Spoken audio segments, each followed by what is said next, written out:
Bien, les 7 fêtes de l'Éternel sont rythmées par le calendrier juif.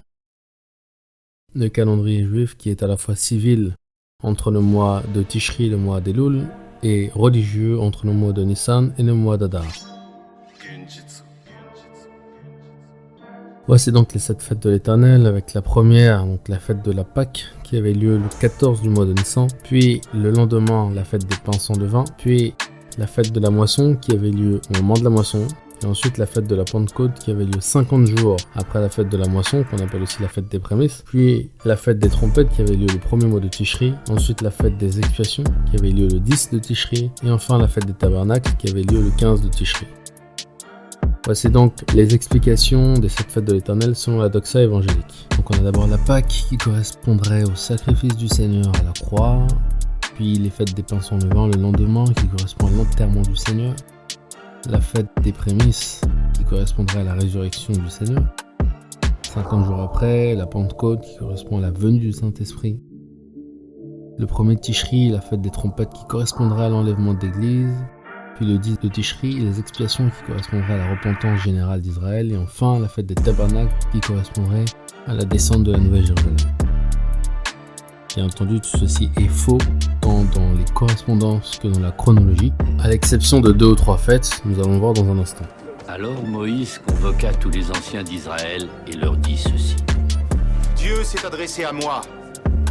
Ce jour marque le début de votre voyage vers la terre promise. Ce soir, vous ne mangerez que du pain azim et de la viande d'agneau. Que chacun d'entre vous prenne le sang de l'agneau et fasse une marque sur sa porte et ne sortez pas de chez vous avant le matin. Car ce soir, le Seigneur Dieu viendra, il se chargera de vos oppresseurs et il vous protégera de vos persécuteurs. Quand la mort verra la marque faite avec le sang d'agneau sur vos portes, elle enjambera vos maisons. Elle ne frappera aucun de vous.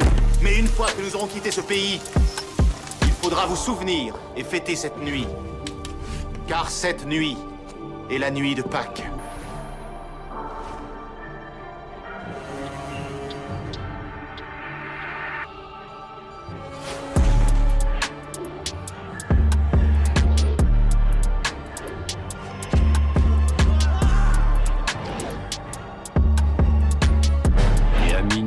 Ce que Moïse avait prédit arriva. Tous les premiers-nés d'Égypte périrent. Aucune demeure ne fut épargnée. Et une clameur horrifiée s'éleva.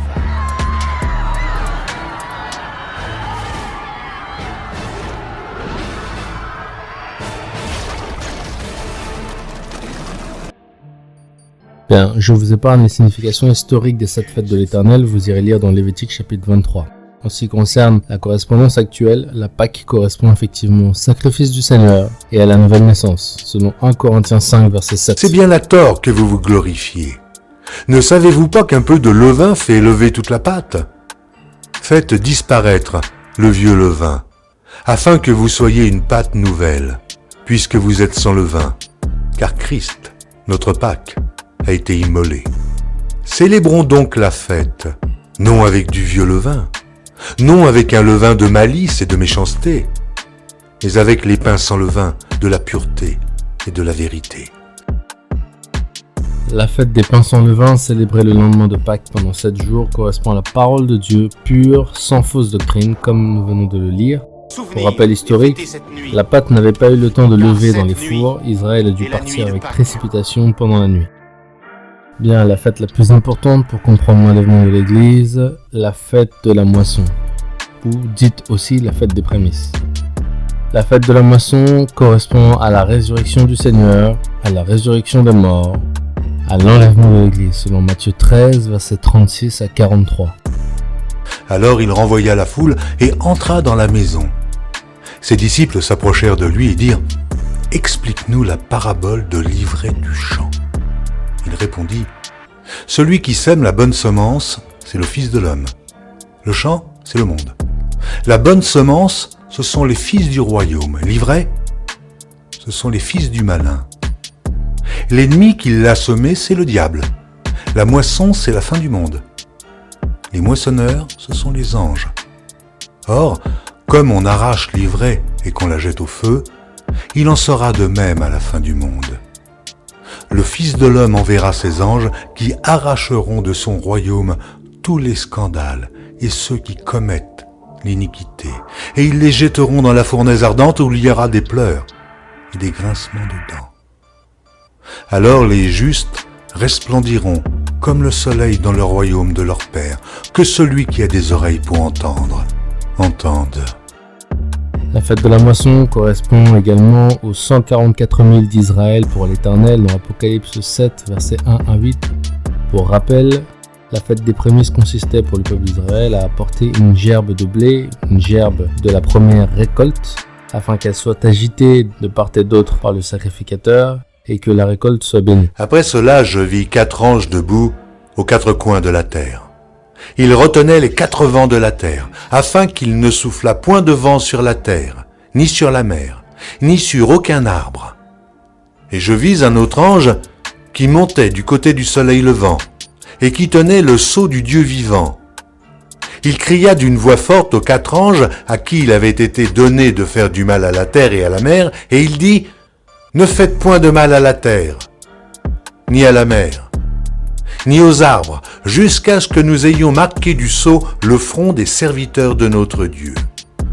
Et j'entendis le nombre de ceux qui avaient été marqués du sceau, 144 000, de toutes les tribus des fils d'Israël. De la tribu de Juda, 12 000, marqués du sceau. De la tribu de Ruben, 12 000. De la tribu de Gad, 12 000. De la tribu d'Azer, 12 000. De la tribu de Nephtali, 12 000. De la tribu de Manassé, 12 000. De la tribu de Siméon, 12 000. De la tribu de Lévi, 12 000. De la tribu d'Issachar, 12 000. De la tribu de Zabulon, 12 000. De la tribu de Joseph, 12 000. De la tribu de Benjamin, 12 000, marqués du sceau. Enfin, la fête de la moisson correspond également aux 144 000 âmes vierges pour le Seigneur, selon Apocalypse 14, versets 1 à 5. Je regardais, et voici, l'agneau se tenait sur la montagne de Sion, et avec lui 144 000 personnes, qui avaient son nom et le nom de son Père écrit sur leur front. Et j'entendis du ciel une voix, comme un bruit de grosse eau, comme le bruit d'un grand tonnerre. Et la voix que j'entendis était comme celle de joueurs de harpe, jouant de leur harpe. Et ils chantaient un cantique nouveau devant le trône, et devant les 4 êtres vivants et les vieillards. Et personne ne pouvait apprendre le cantique, si ce n'est les 144 000 qui avaient été rachetés de la terre. Ce sont ceux qui ne se sont pas souillés avec des femmes, car ils sont vierges. Ils suivent l'agneau partout où il va. Ils ont été rachetés d'entre les hommes, comme des prémices pour Dieu et pour l'agneau. Et dans leur bouche, il ne s'est point trouvé de mensonge, car ils sont irrépréhensibles. Bien, il y a encore beaucoup d'éléments sur la fête de la moisson, nous reviendrons dessus plus tard, mais il est extrêmement important d'imprimer Matthieu 13, versets 36 à 43. La moisson, c'est la fin du monde. Les moissonneurs, ce sont les anges. La bonne semence, c'est le peuple de Dieu. L'ivraie, ce sont les fils du malin. Les anges reviendront à la fin pour séparer l'ivraie de la bonne semence, c'est-à-dire séparer les impies du peuple de Dieu et rassembler le peuple de Dieu. C'est l'enlèvement de l'Église et la résurrection des morts. D'accord ? Il est extrêmement important d'imprimer cela. Deuxième chose, extrêmement important de noter que c'est la seule fête qui n'est pas datée. Parmi les 7 fêtes de l'Éternel, toutes les fêtes sont datées sauf celle-là. Pourquoi ? Parce qu'elle avait lieu au moment de la moisson. Or, ce moment de la moisson, qui avait lieu donc au printemps, était tributaire des aléas climatiques. Non seulement des aléas climatiques, mais également de la qualité des terres et la qualité des semences. Voilà pourquoi cette fête ne pouvait être datée. Quatrième fête, la fête de la Pentecôte, qui avait lieu 50 jours après la fête de la moisson. Initialement, 7 agneaux devaient être offerts en sacrifice. Ces 7 agneaux représentent les 7 esprits de Dieu envoyés de par toute la terre donnés à l'Église. Au jour de la Pentecôte, Apocalypse 5, versets 6 à 7 et Actes chapitre 2.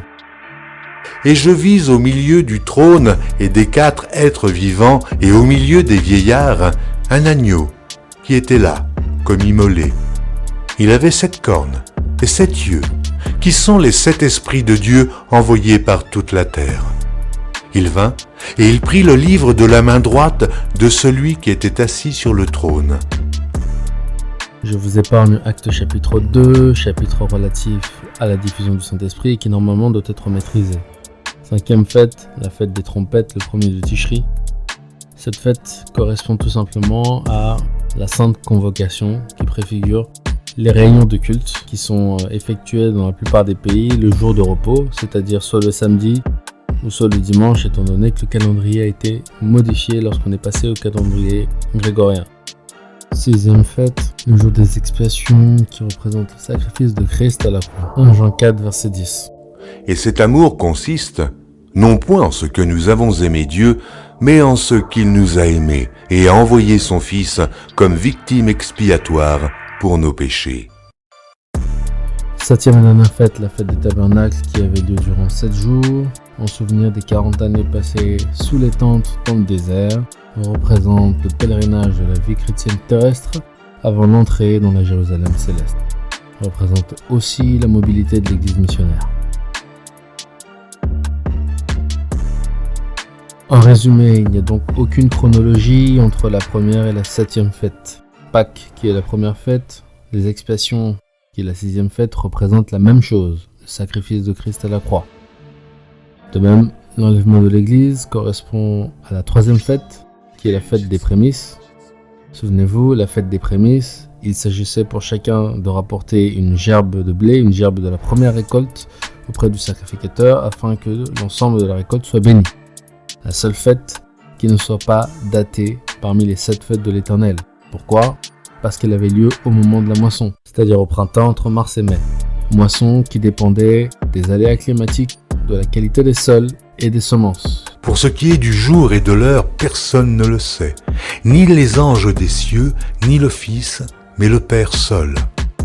La fête de la moisson correspond donc à l'enlèvement de l'Église, à la résurrection des morts, au retour du Mashiach, aux 144 000 vierges prémices pour le Seigneur et 144 000 d'Israël prémices pour le Père.